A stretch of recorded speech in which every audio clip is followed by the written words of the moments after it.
L'après-accouchement n'est toujours pas une étape facile pour les femmes. Elles rêvent toutes de retrouver leur forme initiale. Dans certains pays africains, les astuces de grand-mère continuent d'avoir droit de citer. Mais ces astuces sont-elles toujours bonnes pour la santé?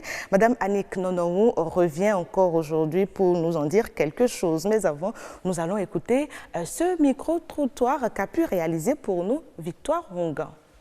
Pendant 1 mois jusqu'à 2 mois, après l'accouchement, on m'a bien massé le corps avec de l'eau chaude.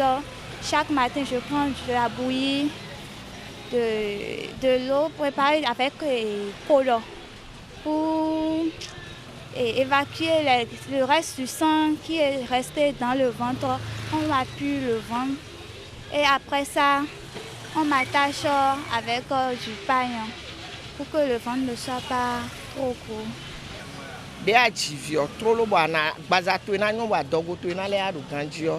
Après avoir accouché, il faut que tu apprennes à attacher le ventre. Il faut aussi que tu prennes ton bain avec de l'eau chaude. Avec cette eau chaude, tu te fais masser tout le corps, surtout le ventre, pour pouvoir le comprimer. Ce faisant, tu réussiras à maintenir ta forme après l'accouchement.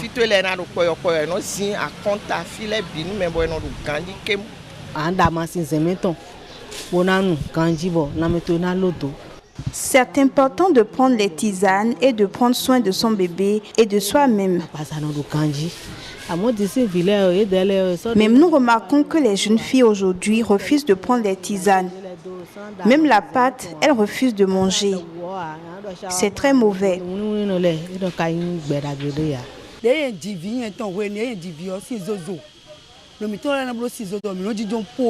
À notre époque, lorsque nous accouchions, nos mères nous faisaient asseoir sur des pots remplis d'eau chaude. Ainsi, tu reçois toute la vapeur de l'eau chaude au fond de toi.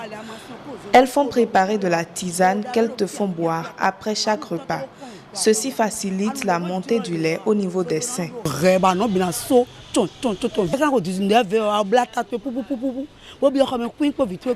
Il est aussi important de prendre soin de soi physiquement, se réveiller tôt le matin pour les petites tâches ménagères, mais également maintenir sa chambre propre.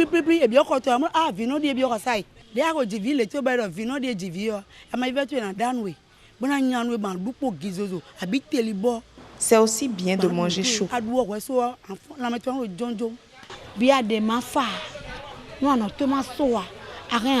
Il faut prendre de la bière, mais de la bière non fraîche. Parce que chez certaines femmes, les seins ne produisent pas suffisamment de lait. Les bonnes dames vendeuses de tisanes dans les marchés aident à régler ce problème en proposant certains produits.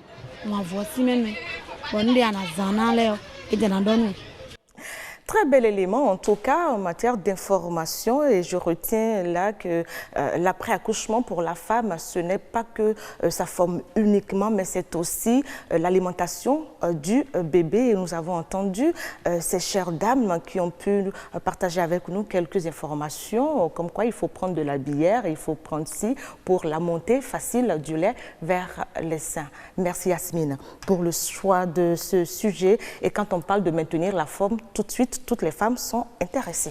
Bonsoir Taramata Bataou. Amis téléspectateurs, bonsoir. Madame Annick Nonohou, bonsoir à vous.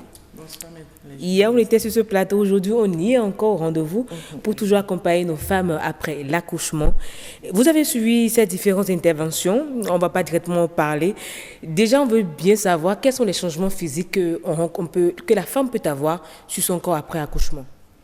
Oui, parlant de changements physiques sur le corps de la femme qui a accouché, nous pouvons déjà évoquer la descente de son ventre. Vous savez, les gens pensent que quand on accouche, le ventre devrait s'aplatir, mais le ventre demeure rond. Mais il n'est plus rehaussé comme si l'utérus était plein. Ça s'affaisse, mais c'est toujours rond. Et ça va prendre des jours avant de reprendre sa place. Au niveau des seins, vous allez constater que les seins augmentent de volume et c'est normal. Cela sera lié à l'augmentation du volume de lait dans le sein. Donc, on parlera de montée laiteuse peut-être au 3e jour. Et en dehors de cela, il y a des changements quand même qui sont rares, mais qui arrivent dans certains contextes. Nous pouvons parler de l'hémorroïde qui apparaît chez certaines femmes qui ont eu un travail long et difficile. Nous pouvons aussi évoquer le baby blue, qui est une forme de dépression passagère, où la femme a une alternance de joie profonde et de tristesse élevée. De tout ça, quels doivent être les bons gestes que la femme doit avoir juste après l'accouchement? Moi, en tant qu'agent de santé, j'aimerais bien sûr parler déjà de quelques gestes de la sage-femme avant d'aborder les gestes de la femme, parce qu'il faudrait quand même respecter les protocoles pour sauver des vies. Du coup, tout juste après l'accouchement, le premier geste que la sage-femme doit poser, c'est de déposer l'enfant sur le ventre de sa mère. Le pot à pot, qu'on appelle méthode kangourou. Ça permet la mise au sein précoce. En dehors de ça, on doit retarder la section du cordon ombilical. Parce que ça, c'est de nouvelles pratiques que les gens ne pratiquent pas souvent. Excusez-moi la tautologie, mais on est obligé d'y aller comme ça. Et c'est vrai qu'après ça qu'on pourra faire la délivrance. Parce que vous avez constaté qu'après un accouchement, les gens s'empressent par rapport à la sortie du placenta. Or, c'est une mauvaise pratique. Et maintenant, après la délivrance, le placenta n'est pas à jeter directement dans le pot. Il faut le recevoir dans un plateau, l'examiner pour voir s'il n'y a pas de manque de cotylédon, s'il n'y a pas de problème, etc. D'accord. Et poursuivre la surveillance rigoureuse, que nous appelons surveillance GADPA, pendant 6 heures de temps d'affilée, la sage-femme doit être présente. Surveiller les constantes et tout ce qu'il faut, on ne pourra pas détailler si par manque de temps. 6 heures d'affilée? Bien sûr, toutes les 15 minutes, à un rythme de toutes les 15 minutes pendant 2 heures, toutes les 30 minutes pendant 1 heure et toutes les heures pendant 3 heures. Et là, j'en viens par rapport à la femme. Oui. Ça peut aller? Oui, ça peut aller. Oui. Par rapport à la femme, son premier geste, c'est de réclamer son bébé. Parce que si la femme sait qu'elle doit réclamer son bébé, même si la sage-femme oubliait, la maman dit « Ah, lorsque je suivais ma grossesse, on m'a dit aussitôt le bébé est sorti, s'il se présente bien, s'il n'y a pas d'autre problème, c'est qu'elle doit recevoir son bébé. » Le deuxième geste, c'est de mettre le sein à la bouche du bébé. Parce que les gens pensent qu'il faudrait que le lait sorte avant qu'on ne mette le bébé, alors que c'est la succion qui crée l'éjection du lait. Du coup, quand la succion est retardée, le colostrum, le premier lait qui est jaune, qui protège le bébé, ne sortira pas vite. Et puis la montée laiteuse aussi sera retardée. On a suivi dans l'élément témoin de certaines femmes dire qu'il faut prendre de la bière pour que le lait puisse couler réellement. Vous, en tant que sage-femme, vous en dites quoi? Est-ce qu'il faut prendre réellement de la bière? La femme, l'accouchée ne doit jamais prendre de la bière. Vous n'êtes pas sans savoir que ni la gestante, ni l'accouchée ne doit pas prendre de l'alcool, parce que ça impacte négativement la santé de la mère et de l'enfant. Et si nous savons très bien que dans la bière, il y a de l'alcool, on devrait quand même interdire, expliquer à la femme que ça ne fera pas du bien pour son organisme. J'espère que le message est perçu. Et là encore, je voudrais parler aux collègues, à certains collègues sages-femmes qui commencent déjà à dire au mari, « Oh, mi robia, mi jebia ». Ils n'ont qu'à arrêter à partir d'aujourd'hui. C'est une mauvaise pratique. C'est des normes normalement, historiques. la bière, là, c'est pour... Oui, c'est historique, nuisible pour la santé. Il faudrait qu'on l'abandonne. Justement, parlant d'abandon, je me demande, parce que Yasmine Damata, les femmes... bonnes pratiques. Oui, on entend souvent dire que quand on finit d'accoucher, les femmes, c'est directement de l'eau chaude, de la toilette avec de l'eau chaude, même si ce n'est pas à 100 degrés.